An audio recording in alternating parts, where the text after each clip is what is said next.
to those who are joining us in consciousness, and hello to those of you who are listening to the recording.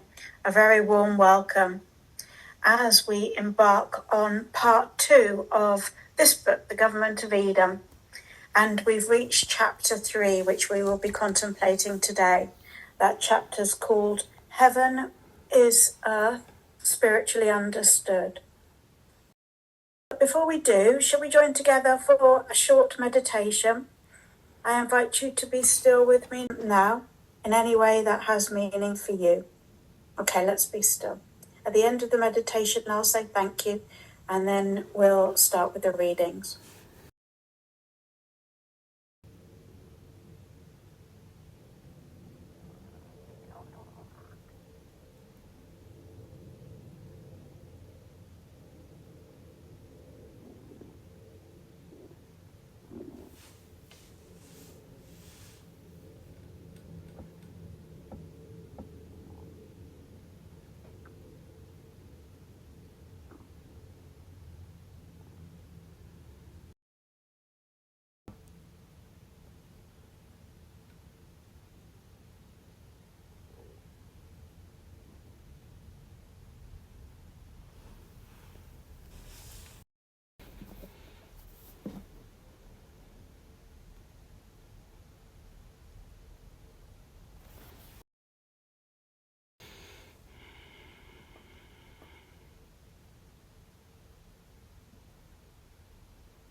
Thank you.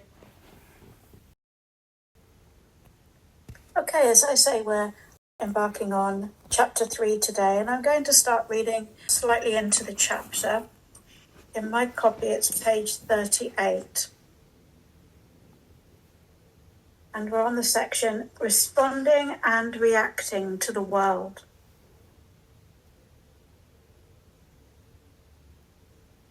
Joel says, spiritually, the world is embodied in us, within our consciousness. To be able to experience this, you must understand what that means. We live in a world of mountains and valleys, streams and rivers, and oceans, suns, moons, and stars. We live in a world of warmth and ice, but we react to this world from our state of consciousness. Actually, there is no good or evil in the world. The world is a mountain, a valley, a river, an ocean, a tree, a sun, moon, a star.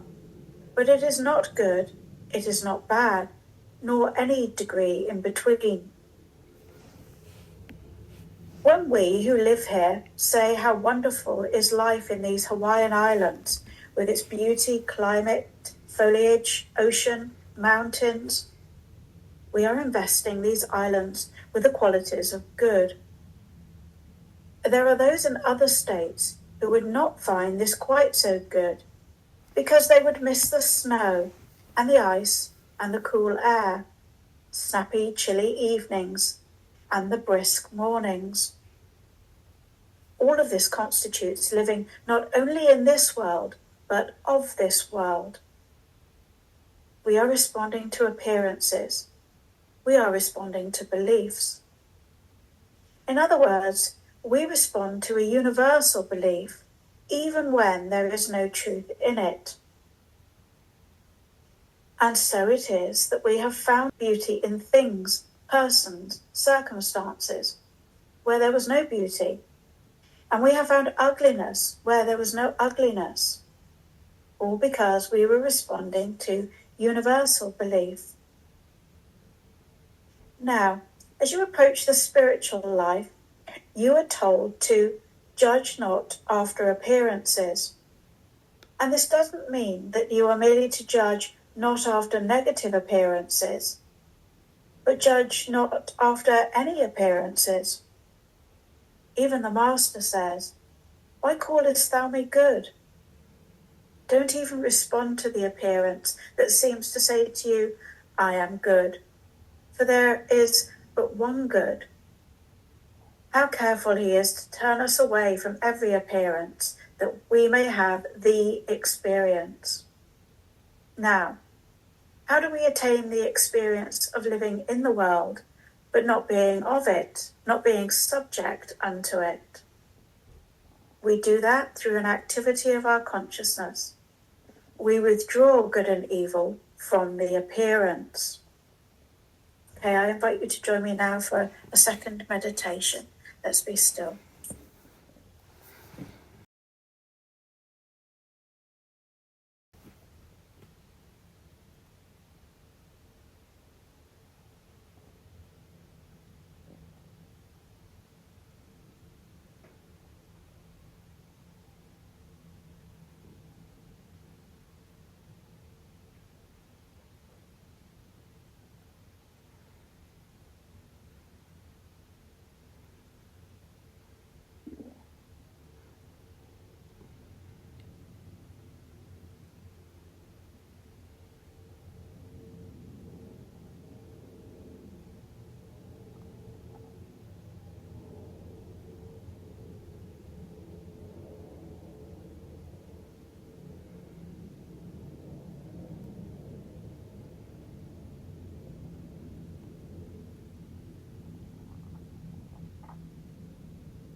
Thank you.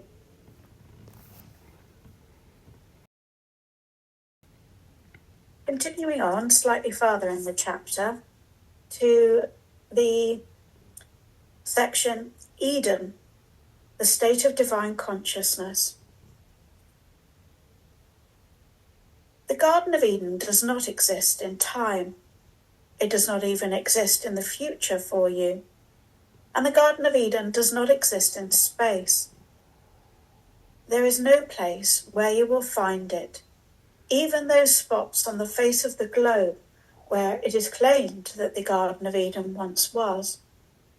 No, it never was there, because the Garden of Eden is a state of divine consciousness, and we live in it now and here in proportion as we can discern man, the nature and character of man, as he is in the image and likeness of God.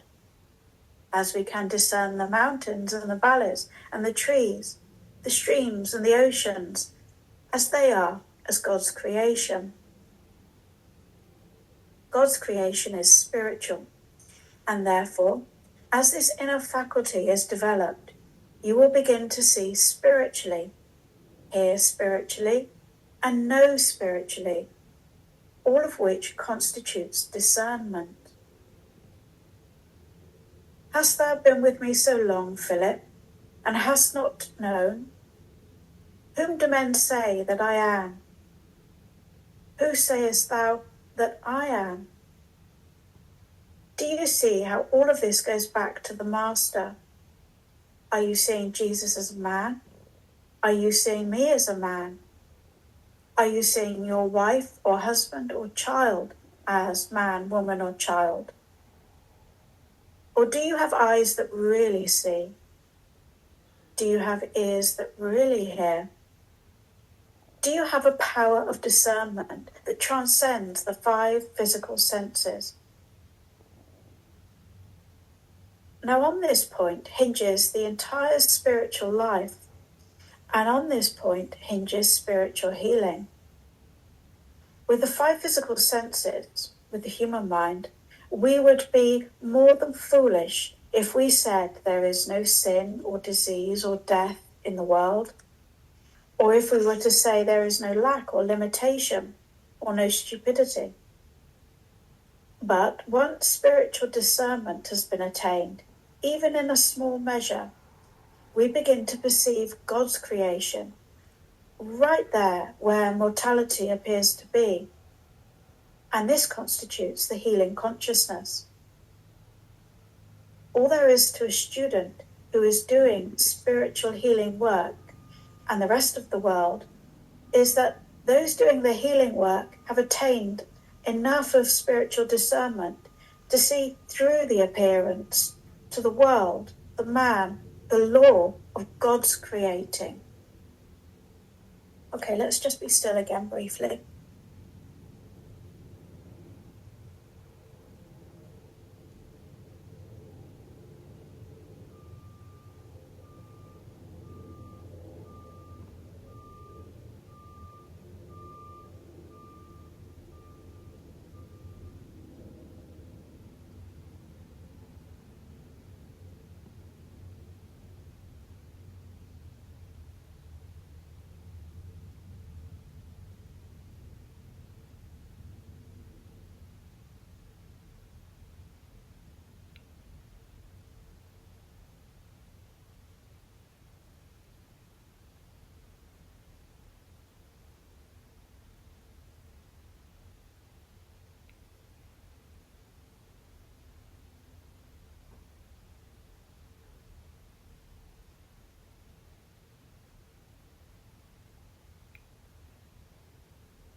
Thank you. For our final reading today, I've chosen a section from the same chapter, The Return to Eden, Spiritual Sonship. Joel says, "The goal of our work in the infinite way is the goal of realization of our true identity, the goal of realization of the name and nature of God, and the attainment of our conscious union with God. It is the goal. One of the first lessons has to do with how. How do we reach this goal? How do we attain it? It is when we can understand and emulate the Master. I of my own self have nothing. I of my own self can do nothing. If I speak of myself, I bear witness to a lie. It is the Father within me that doeth the works. Why callest thou me good? There is but one good, the Father within me." And this state of humility opens our consciousness to receive God's grace. It is the nothingization of personal selfhood and the opening of oneself to the realization of our true identity. And remember that our true identity is spiritual sonship. We are sons of God, if so be the Spirit of God dwell in us. If we realize that whatever qualities we have, these are qualities of God, this represents our divine sonship. God can only be realized by impartation within us. In other words, when the revelation comes, it comes within our being, and it comes through the still small voice. God is not in the whirlwind. God is not out there in the storm. God is not in a problem. God is in the still small voice. And the reason so many drop away is that they find it impossible to be still. When you develop the listening ear, when you develop an inner stillness that always has with it the ability, even while conducting your business outwardly, the ability inwardly to be still and hear, receive these impartations, you will then begin to hear the voice. But it is just like a radio station on the air 24 hours a day. It is always speaking. If your mind is turned off, you are not hearing. And as human beings, we are cut off. I invite you to join me for a slightly longer meditation now, and you might like to contemplate Joel's final words in this chapter, which I'll read out to you now. What you and I are receiving as benefits from our study and practice of the infinite way is far less important than what the message is doing in the raising up of the entire world. It must be remembered that there is no infinite way separate and apart from your consciousness and mine. There is no infinite way hanging in space. Whatever infinite way there is on earth is what is active in consciousness. And unless infinite way principles find activity and expression in individual consciousness, they will not be expressed in the world. Therefore, each of us has the responsibility to live these principles. Okay, let's be still then. At the end of the meditation, I'll say thank you, and then we'll leave in silence. Let's be still.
Thank you.